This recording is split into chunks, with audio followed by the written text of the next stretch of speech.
overall race winner. How old are you again, Nick? 28. 28. Okay, so you just took down Scott Jurick's age group course record. Wow, cool. Yeah, so. You guys tough to beat. And what do you know what your official time was?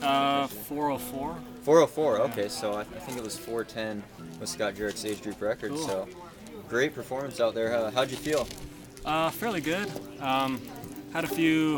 Had Capitol Peak 50 miler 2 weeks ago, and so it's kind of like recovering from that. And my Achilles was a little fired up. But as far as like mentally, I felt mentally there, and after doing a 50 miler, like the 50K seems like a little bit faster and shorter. And so definitely. It was easy for me to kind of wrap my head around 4 hours as opposed to 7. Yeah. So yeah, I felt good overall though. Yeah. Felt strong. And it's a really hilly course though too. You look at the elevation profile, it's just up and down. So you must be pretty good on the hills. Yeah, fairly good. I didn't feel as strong on the road sections. Neil Olson and Chase, I believe his name is, are both really strong on the road sections, and so I felt like I need to work on that road gear. I don't quite have a road background at all. Oh, really? Okay. So I don't really have a running background at all. So I started with trails and mountains, and so wow. I need to work on the road gear.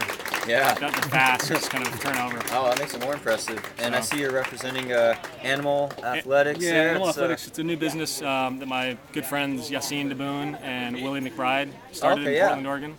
Oh, It's great. a really cool organization that's getting people running trails and kind of like getting people resonating with the mountain environment on foot.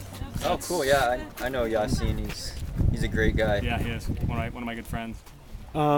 You mentioned earlier about talking to a couple of other finishers about where things kind of changed, where you were able to catch people. Yeah. Can you go through that again? I feel like through the first 15 or maybe 15 miles, I was in the lead, and then Neil Olson and Chase were both kind of got me. I can't remember exactly where it was, but it was on some road section. I caught there. I saw them behind me and gaining on me, and so that kind of like put a little psychological funk in me, knowing that they're gonna pull me in. And then Neil passed me, and then Chase passed me, and then Chase and I both ended up passing Neil Olson a few miles later. He lost steam, and I never saw him again. But then Chase passed me and kept on going. I lost him, and so I kind of thought at that point that Chase had it. It was probably like 10 miles to the finish. I could be wrong, but maybe an hour and a half to the finish. And then the last road section, there's one little kind of like crest before you bomb down.